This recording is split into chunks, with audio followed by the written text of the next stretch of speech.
ठीक। आइए समझते हैं एक बहुत ही महत्वपूर्ण सिद्धांत को, जो ये हमें बताता है कि कैसे प्रोकैरियोट से यूकैरियोट का जन्म हुआ है। यूकैरियोट्स के कुछ अंगक, कुछ जो ऑर्गेनील्स हैं जैसे माइटोकॉन्ड्रिया और प्लास्टिड, ऐसा माना जाता है कि इनका विकास जो है फ्री लिविंग जो बैक्टीरिया थे, स्पेशली ग्राम नेगेटिव बैक्टीरिया, उनसे हुआ है। तो इसको एक थियरी के नाम से जानते हैं, जिन्हें हम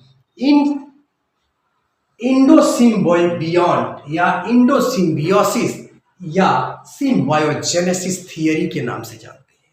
अब ये थियरी कहती क्या है, इसके बारे में शुरुआत में सबसे पहले किसने वर्णन किया, तो शुरुआत में हम देखेंगे एक रशियन वैज्ञानिक है जिन्हें हम कोस्टांसिन मैरिस्चावास्की के नाम से जानते हैं। इन्होंने इसका वर्णन किया।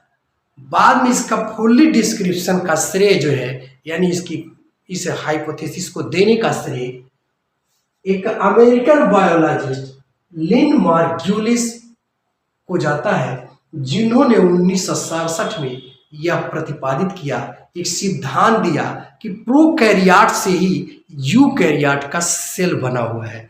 यानी स्पेशली हम माइटोकॉन्ड्रिया और प्लास्टिड को देखें तो ये ऐसे अंगक हैं जो बैक्टीरिया से मिलते जुलते हैं। जैसे अभी हम देखेंगे कि कौन कौन सी क्वालिटीज़ ऐसी हैं जो free living gram negative bacteria की हैं, वो इनमें पाई जाती है। तो हुआ क्या, शुरुआती दौर में देखा, इस थियरी ने ये समझाया है कि शुरुआती दौर में हुआ क्या, यह एरोबिक प्रोकैरियोटिक बैक्टीरिया था।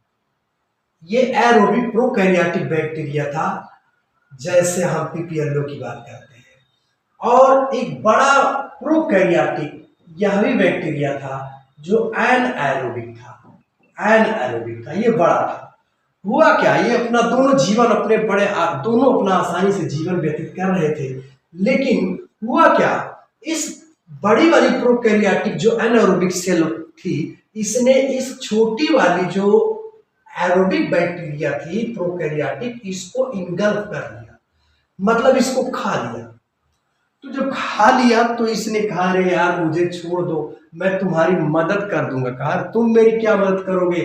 तो कहा, मैं यार तुम जो एटीपी बनाते हो ना, उसको मैं ज़्यादा एटीपी बना के तुम्हें एनर्जी दे दूंगा, ज़्यादा से ज़्यादा एनर्जी दे दूंगा, इसलिए मुझे छोड़ दो। कहा, ठीक है चलो, मैं तुझे डाइजेस्ट नहीं करता हूँ। तो इसने इसको डाइजेस्ट नहीं किया और इसने जो है एटीपी बनाना शुरू किया। तो हम जानते हैं कि जब यह एटीपी बनाने लगा तो इसको एनर्जी मिलने लगी। तो यही अंगक चल करके ये बाद में क्या बन गया, माइटोकॉन्ड्रिया बन गया और इसको एनर्जी देने लगा। फिर जब इस बड़ी सेल ने देखा कि अरे मुझे तो माइटोकॉन्ड्रिया रूपी वो बैक्टीरिया मिल गई, तो मुझे मेरा काम तो आसान हो गया, तो देखते हैं कुछ और प्लान बनाते हैं। तो इसने देखा कि कुछ और बैक्टीरिया थे जिन्हें हम स्पाइरोकीट्स कहते हैं।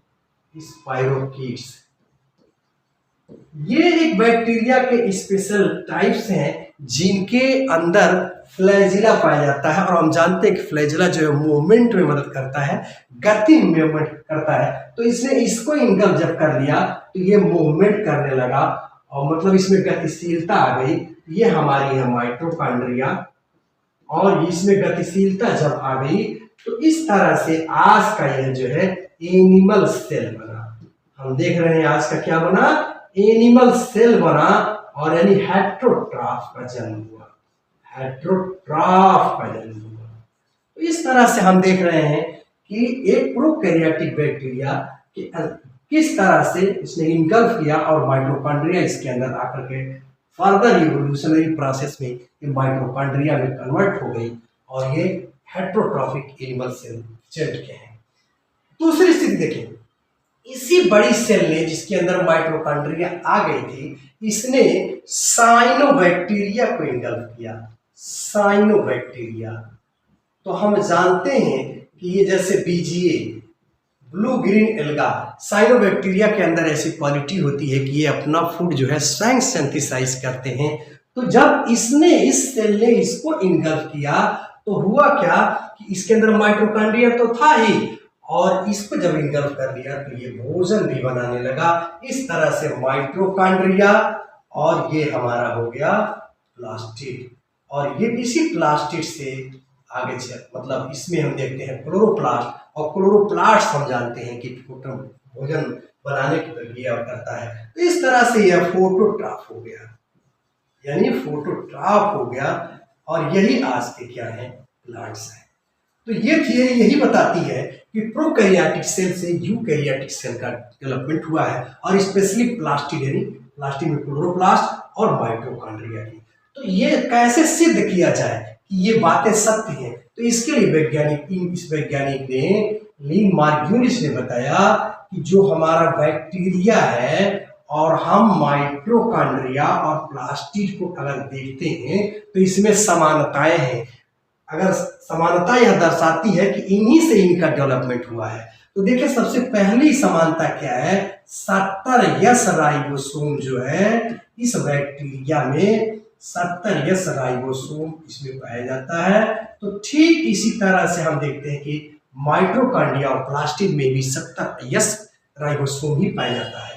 दूसरी बात इन्होंने यह देखा कि इनका आउटर मेम्ब्रेन होता है, यानी मेम्ब्रेन बाउंड ऑर्गेनील होती है, आउटर मेम्ब्रेन इसमें पाई जाती है। तो यहां भी हम देखते हैं कि इसमें आउटर मेम्ब्रेन है। नेक्स्ट बात अगर देखते हैं तो ये आउटर जो मेम्ब्रेन होती है बैक्टीरिया की, ये पोरफायरिन नामक प्रोटीन से बनी होती है, और यहां भी यही बात होती है।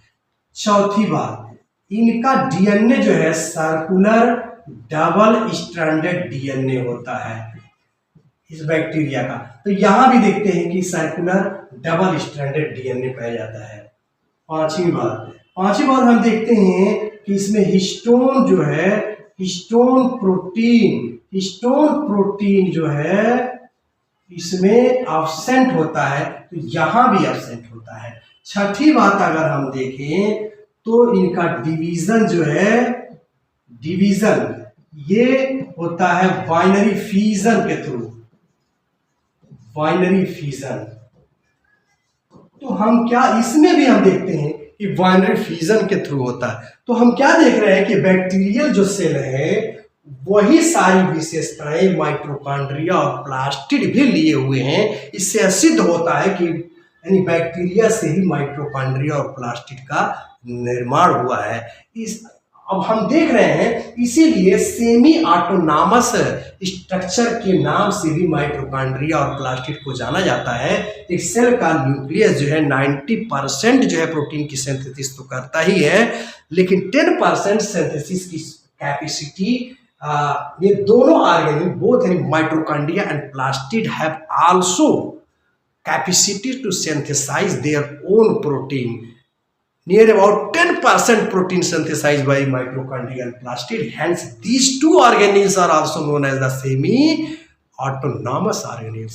इसीलिए इनको semi-autonomous organelles के नाम से जाना जाता है। यही हमारी है इंड सिम्बियोंट या इंडोसिम्बियासिस या सिम्बायोजेनेसिस थियरी।